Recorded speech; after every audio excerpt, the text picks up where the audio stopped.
Hey, Darren Steen here. I've had a lot of people coming to me about my arms growing 2 inches in one workout, and the strategy that I'm using, restricted blood flow, RBF.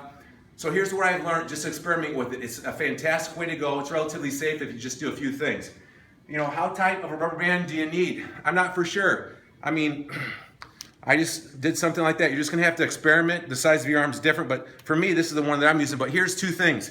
You gotta get your shirt out of the way for one, and you gotta use some coconut oil or something so you can slide that rubber band on, but more importantly off, because at the end of a set, you're pumped up and it's really hard to get off, and it just restricts the blood flow. Like it says, the pump is amazing, and you can stretch that fascia out on the muscle because the pump's better, and that will allow the fascia to stretch in the future so that you can gain more muscle that stays, not just the pump. So I'm putting it on over my elbow, and it slides on pretty easily because of the coconut oil. Okay, I got in big trouble before trying it without coconut oil, so you want it nice and high, get that shirt out of the way so when you're done you can get it off. Probably want to obviously get the coconut oil off your hands a little bit. I'm in the middle of a workout, so I'll just do a mild set here. This is one of my favorite moves here. Dumbbell, grab it just like that. Any bicep move, if you turn those lower forearm bones and bring the pinky higher than the thumb on the contraction and the squeeze, I call it scoop water out of a pail. Turn those lower forearm bones and get this edge of your grip up higher at the top than the thumb. You'll get a real nice, unique squeeze. So this is a great movement. Bring it up to the nose. Top range of motion, stay in the top range of motion.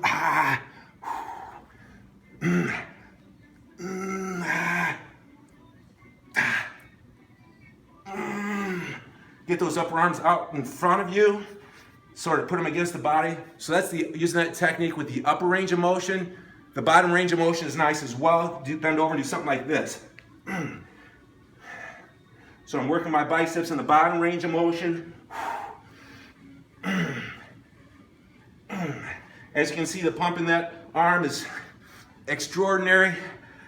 And I really, to be honest with you, I don't have a lot left because I'm about 3/4 of the way through workout. So getting it off is so important. Get that shirt out of the way, get the hands underneath there, because you're real fatigued. So you can slide just like that, and it slides off pretty easily.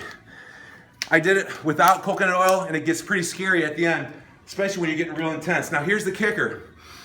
Stretching your biceps out. So there's several ways to stretch your bicep out. This is one of my favorites. Knuckle on the index finger, bend the wrist back so the forearm comes forward first.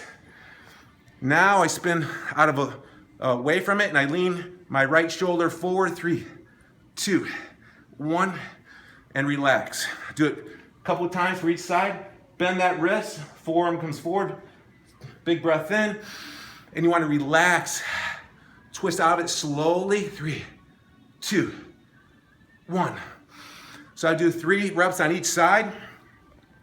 For time's sake, I'll skip to the adhesion buster. This is a lacrosse ball. It's really firm.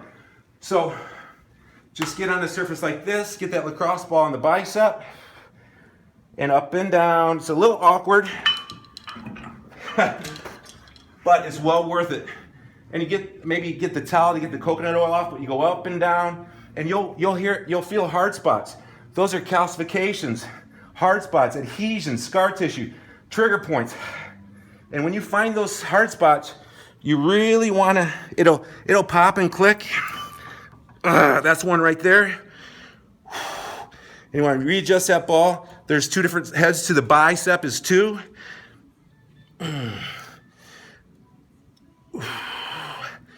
So there's just a rough little video demonstration of stretching, scar tissue release with the lacrosse ball.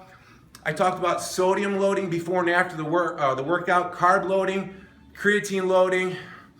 There's a bunch of factors that come into play, but if you really want to do this, you can do it naturally. I should start this video by saying nothing works very well if your anabolic hormones are suppressed. I raised my anabolic hormones, my testosterone naturally through a higher fat diet called intermittent fasting. My testosterone levels went up 200 points from 621 to 821. And everything works so much better when your hormones are anabolic. So that's one place that you want to start with a proper, sane nutrition plan. I've always approached this through a healthy, holistic standpoint, no drugs, no hormones, and it is an amazing feeling when you can raise your testosterone levels naturally by training intensely for short duration and focusing on your rest and recovery, and a nutrition plan with high fat that's tactful. If you've been following me very long, just pull the fat out and do the pre and post workout meal with the sodium and the fast release carbs. So there's some of my techniques I've been talking about.